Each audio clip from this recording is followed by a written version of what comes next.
तपाई यतिखेर हेर्दै हुनुहुन्छ त्रिशुली खबर टिभी।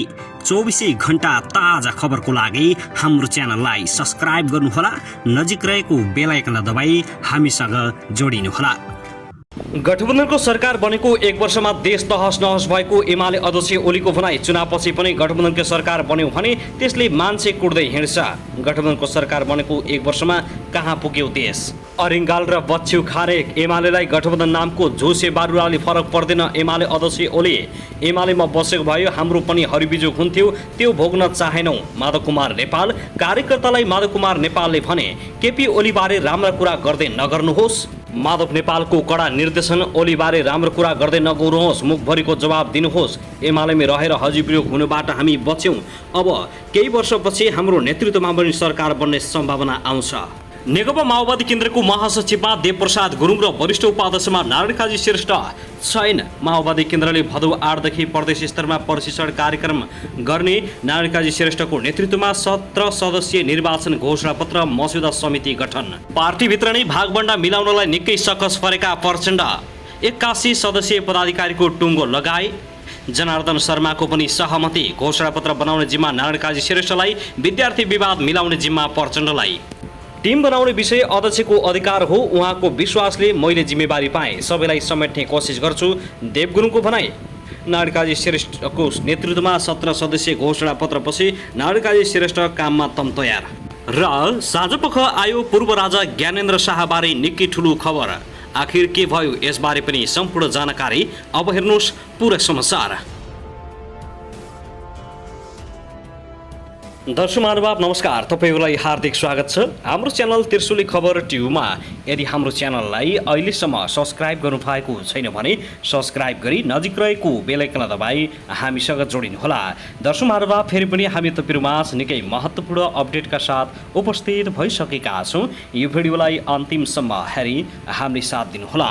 दर्शक महानुभाव हाम्रो मेहनतको लागि एउटा सानो लाइक गर्न भनी नभुल्नुहोला। कहाँदेखि हेर्दै हुनुहुन्छ, के भन्न चाहनुहुन्छ, तपाईँको मनमा लागेका प्रतिक्रिया अवश्य पनि कमेन्ट गर्न नभुल्नुहोला। दर्शक महानुभाव के तपाईँ हाम्रो च्यानलमा नियमित श्रोता हुनुहुन्छ? यदि नियमित हुनुहुन्छ भने तल कमेन्ट बक्समा नियमित अथवा रेगुलर लेख्नुहोस्। यदि तपाईँ नयाँ हुनुहुन्छ भने सब्स्क्राइब गरी जोडिनुहोस्, ताकि नयाँ अपडेटका साथ हामी तपाईँहरूमा हरपल उपस्थित हुने गर्दछौँ। हाम्रा अपडेटहरू तपाईँहरूलाई के कस्तो लागिरहेका छन्, सल्लाह सुझाव प्रतिक्रिया कमेन्ट बक्समा छोड्नुहोला। दर्शक महानुभाव आउनुहोस् अब पहिलो खबरतर्फ लागौँ। नेकपा माओवादी केन्द्रले वरिष्ठ उपाध्यक्ष नारायण काजी श्रेष्ठको नेतृत्वमा 17 सदस्यीय निर्वाचन घोषणा पत्र मस्यौदा समिति गठन गरेको छ। आज शनिबार पार्टी केन्द्रीय कार्यालय पेरिस डाँडामा बसेको स्थायी कमिटी बैठकले वरिष्ठ उपाध्यक्ष श्रेष्ठको नेतृत्वमा मङ्सिर 4 गते हुने प्रतिनिधि सभा र प्रदेश सभा सदस्य निर्वाचनका लागि 17 सदस्यीय निर्वाचन घोषणा पत्र मस्यौदा समिति गठन भएको माओवादी केन्द्रका एक नेताले जानकारी दिएका छन्।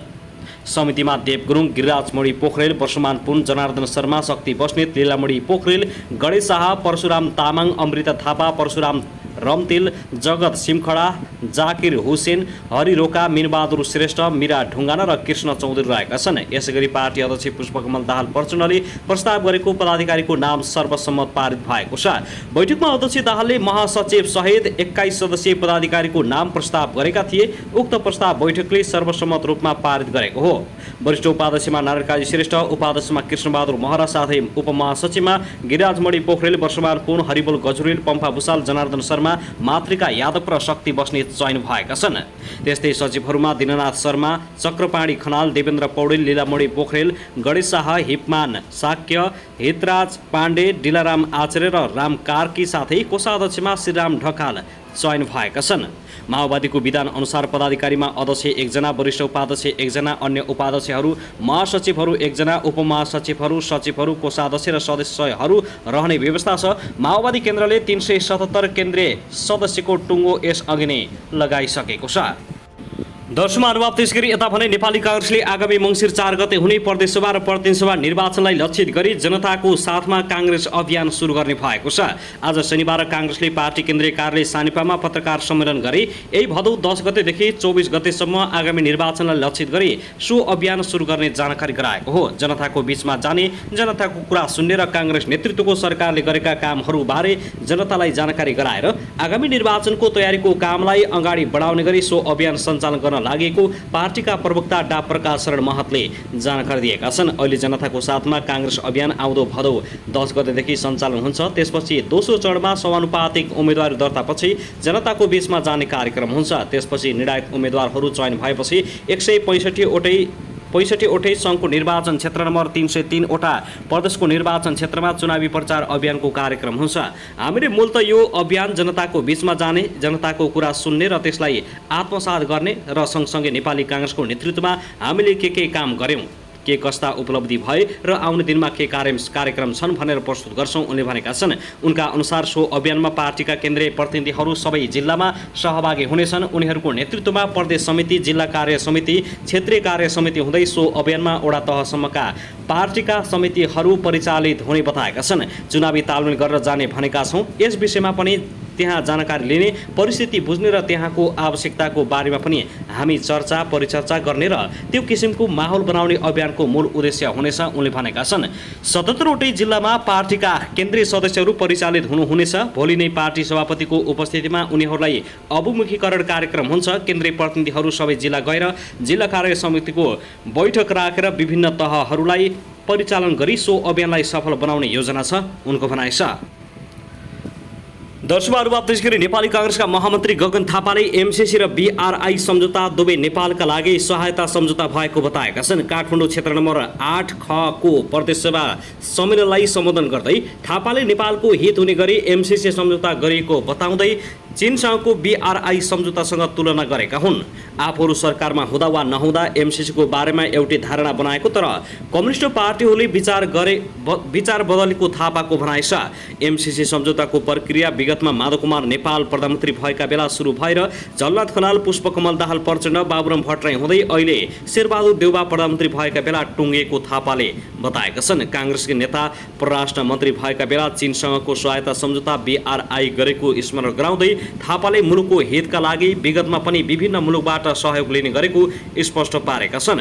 काङ्ग्रेसका नेता प्रकाश शरण महत परराष्ट्र मन्त्री हुँदा हामीले बीआरआईमा हस्ताक्षर गर्यौँ। काङ्ग्रेस पार्टी नै हो जसले बीआरआईमा पनि हस्ताक्षर गर्यो। बीआरआई भनेको जसरी एमसीसी अमेरिकाको सहायता सम्झौता हो त्यसरी बीआरआई चीनको सहायता सम्झौता हो। यो कुनै नयाँ कुरा होइन। फेरि हिजो जननायक बीपी कोइराला हुँदै गर्दा बीपी कोइराला पछाडि राजा महेन्द्रकै शासनकालमा पनि नेपालले के गर्यो? भारत र चीनको बीचमा ठुलो लडाईँ चलिरहेको बेलामा पनि नेपालले भारतसँग पनि काम गर्यो, त्रिभुवन राजमार्ग बनायो, चीनसँग पनि काम गर्यो, अरण्यको राजमार्ग पनि बनायो। नेपालले कुनै पनि वैदेशिक सम्बन्ध राख्दा संविधानबाट निर्देशित हुनुपर्ने बताएका छन्।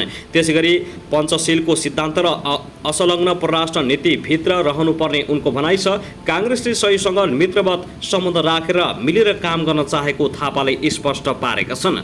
काङ्ग्रेसले नै एमसीसी सम्झौता गलत छ भनेर खारेज गराएको उनको भनाइ छ। अमेरिकाले आफ्नो पक्षमा उभिए हुन्थ्यो भन्ने चाहेको भए पनि परराष्ट्र मन्त्री डा नारायण खड्का बीच भ्रमणमा गएका एक चीन नीतिप्रति प्रतिबद्धता जनाएको उल्लेख गर्दै उनले नेपाल कसैको स्वार्थमा नउभिने बताएका छन्। थापाले नागरिकता विधेयकका सम्बन्धमा पनि प्रश्न पार्ने प्रयास गरेका छन्। अन्य मुलुकबाट विवाह गरेर भित्रिएकी महिलाले नागरिकता पाउने व्यवस्था 2038 सालदेखि नै भएको तर अहिले भरम फैलाइएको थापाको भनाइ छ। विगतमा केपी ओलीले नागरिकता सम्बन्धी अध्यादेशमा चाहिँ 7 वर्षे प्रावधान नराखेको तर अहिलेको सरकारले त्यही अध्यादेशलाई कानुन बनाउँदा एमाले आलोचना गरेर दोहोरो चरित्र देखाएको थापाको आरोप रहेको छ।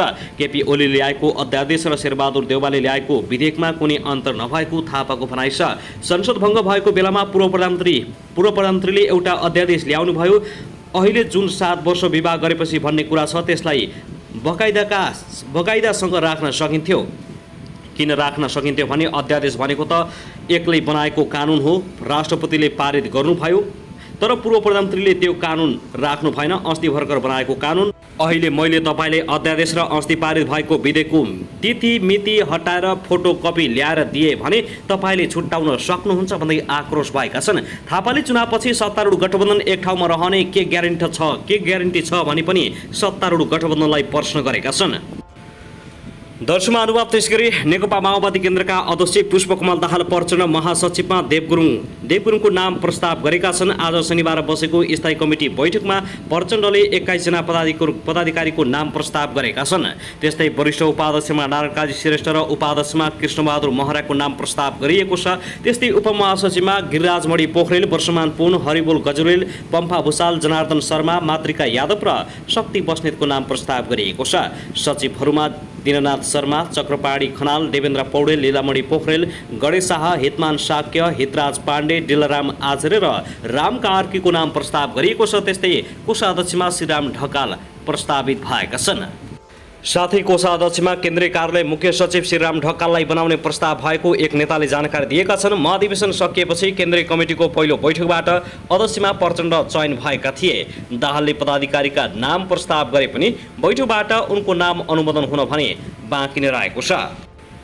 दर्शकमा अनुभव त्यसगरी नेकपा एकीकृत समाजवादीका अध्यक्ष माधव कुमार नेपालले नेकपा एमालेका अध्यक्ष केपी शर्मा ओलीबारे सकारात्मक कुरा गर्दै नगर्न पार्टीका नेता तथा कार्यकर्ताहरूलाई कडा निर्देशन दिएका छन्। आज शनिबार काठमाडौँमा आयोजित पार्टीको उपत्यका विशेष युवा जिल्ला मेलामा उनले ओलीबारे सकारात्मक हुने खालको कुनै पनि प्रचार नगर्न पार्टी पङ्क्तिलाई सचेत गराएका हुन्। ओलीबारे पोजिटिभ हुने गरी प्रचार गरिए सह्य नहुने उनको चेतावनी छ। अध्यक्ष नेपालले हामीलाई अपराधी घोषणा गर्ने, देशद्रोही भन्ने, अस्तित्वलाई समेत स्वीकार नगर्ने ओलीलाई मुखभरिको जवाब दिन पार्टीका नेता तथा कार्यकर्तालाई सक्रिय हुन निर्देशन समेत दिएका छन्। उनले एमालेसँग मिल्न जाने कल्पना समेत गर्न नसकिने पटक पटक दोहोऱ्याएका छन्। विचार मिल्ने कुरा मिल्ने वामपन्थी दलसँग एकताबद्ध भएर जाने प्रस्ताव आफ्नो पार्टीले अगाडि बढाएको भन्दै एमालेसँग भने कुनै पनि कुरामा मिल्न सम्भव नभएको उनको भनाइ छ। हामीसँग कुरा मिल्ने, विचार मिल्नेसँग एकताबद्ध हुनका लागि हामीले हात अगाडि बढाएका छौँ। हामी अरूसँग विलिन हुने होइन। हाम्रो विरोधीहरूले कुप्रचार गरिरहेका छन्। एमालेमा विलिन हुने भनेर त्यसमा कुनै सत्यता छैन। हाम्रो पार्टी विचारको आधारमा उभिएको छ, हाम्रो पार्टी आदर्शको आधारमा उभिएको छ उनले भने। त्यसो हुनाले नेकपा एमाले जेसुकै बोलोस् त्यसका नेताहरूले हामीलाई जथाभावी आरोप लगाउन्, त्यसको हामीले जवाब दिन सक्नुपर्दछ। झुटको पुलिन्दा बाँडिरहेका छन्, जनतामा भ्रम फैलाउने कोसिस गरिरहेका छन्। त्यो भ्रमलाई चिर्नुपर्छ हामीले। उनीहरूले लेख्छन् भने पनि काउन्टर जवाब दिनुपर्छ हामीले। उनीहरूको महिमा गर्ने होइन, केपी ओलीका खुट्टा टाँसी हिँड्ने पनि होइन। हामीलाई समाप्त पार्ने कोसिस गरेसम्म हामीले पनि उनीहरूप्रति माया दया गरेर बस्ने पनि होइन। उनले थपै एमालेसँग जाने कल्पना नै गर्न सकिँदैन। जुन पार्टीले हाम्रो अस्तित्व स्वीकार गर्दैन, जसले हामीलाई अपराधी घोषणा गरेको छ, जसले हामीलाई देशद्रोही भनेको छ, त्यस्ता नेताप्रति कुनै पनि किसिमको पोजिटिभ कुराको प्रचार प्रसार कसैले पनि नगर्नुहोला। गर्नुहुन्छ भने कुरा बिग्रिन्छ। म क्लियर गर्न चाहन्छु, त्यस्ता कुराहरूमा लाग्न जरुरी पनि छैन। बरु खण्डन गर्ने, सिधै मुखभरिको जवाब दिने। मुखभरिको जवाब दिनु भएन भने रक्षात्मक भइन्छ। त्यस्ता मान्छेले केही पनि गर्न सक्दैनन्। अध्यक्ष नेपालले पार्टी विभाजन भएको बेला गएका 10 भाइहरूको एमालेमा बिजोग भइरहेको टिप्पणी समेत गरेका छन्।